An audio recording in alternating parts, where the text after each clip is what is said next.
If you've been to any of my classes, you know I like to focus on the wraparound abdominals, the corseting abs. I don't love that word corset, but it gives us the idea of we're coming to center, but we're also staying long and tall.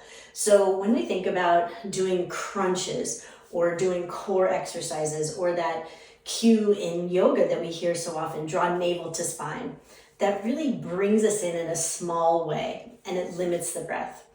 So thinking about activating the deep abdominals, so that might be some obliques, that might even be some muscles in the back body, are still core muscles. So we can find a way to activate some of these in a couple different ways.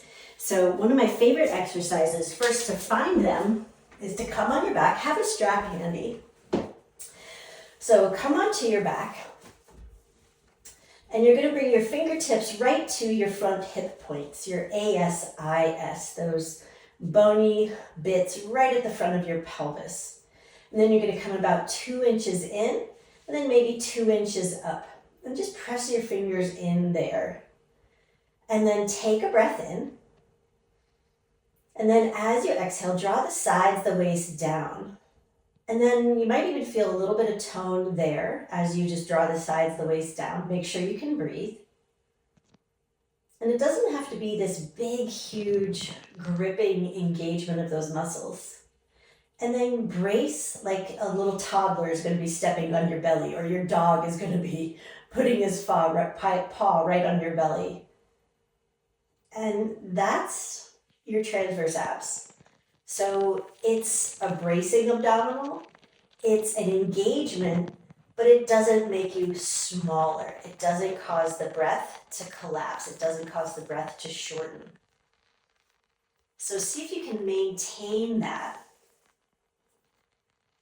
So in PT and in pelvic floor PT, they say breathing under a brace. And it's powerful work, just doing that. And being able to breathe.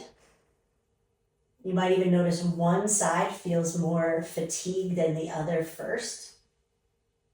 One side might feel more fatigue in the front or in the back. You might even notice that your engagement is asymmetrical.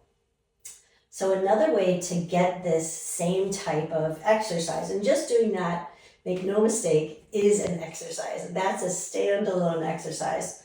Like drawing the sides of the waist down, breathing under a brace. If you could do that for 10 minutes without giving yourself any additional pelvic floor pressure, downward pressure, is tremendous work. If you can isolate where the work is coming from, and if one side is feeling like it's working harder than the other, then you know you might need to make some sort of adjustment. So another one that I like to do, and this involves the muscles of the back body also. And so it's one of these cues I say in my yoga class all the time. And these are isometric, almost visualizations. So really connecting your head with your body. And it's different. And so I like thinking, drawing your back ribs to your front ribs. Drawing your front ribs to your back ribs. Ribs to opposite hip.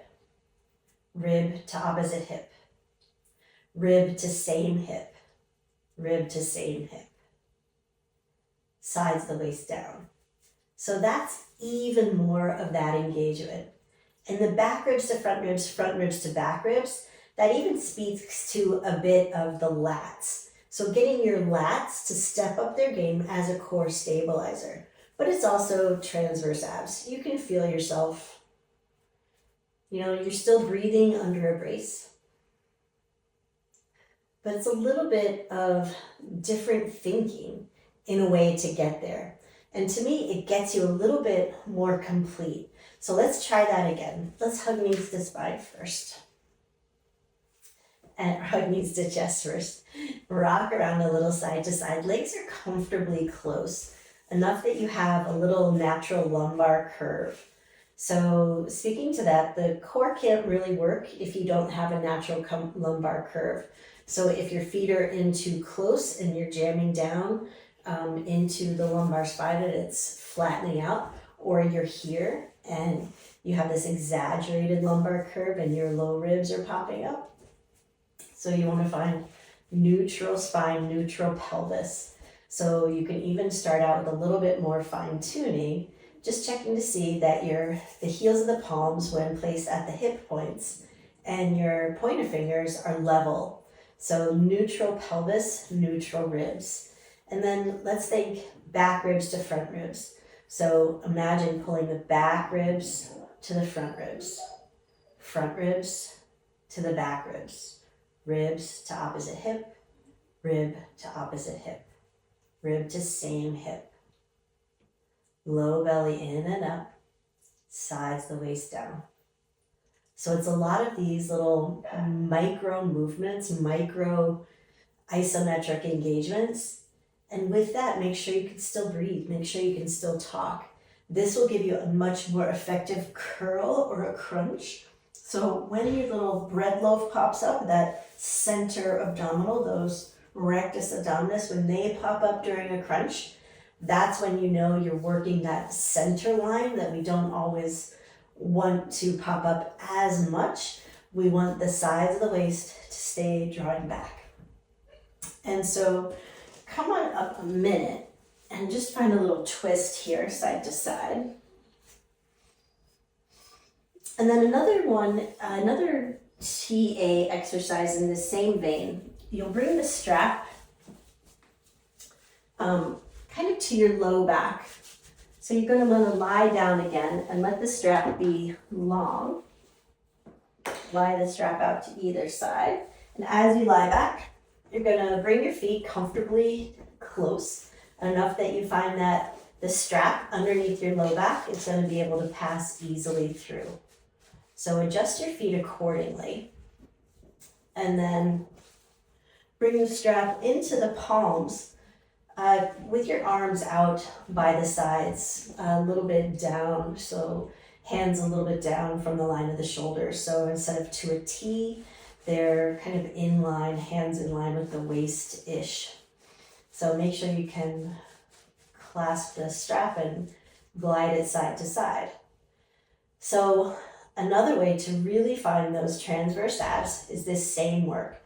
So we can start with that first exercise. Imagine that place about 2 fingers in from the hip points, 2 fingers up, stamping that down.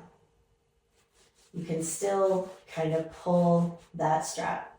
So then we're going to go back ribs to front ribs to back ribs, ribs to opposite hip, rib to opposite hip, sides the waist down.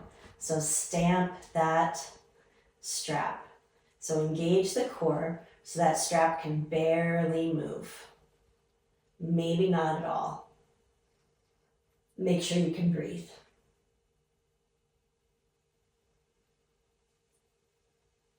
And then hold it for 5 seconds, pulling to the right.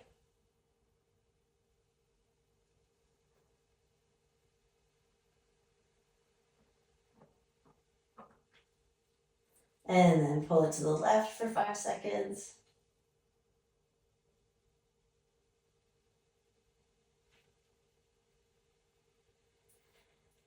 And then release, let that go. And so you can play with bringing the strap up a little bit higher, and drawing the low ribs down. Make sure it's not glutes. So glutes stay soft and squishy. Make sure you can breathe.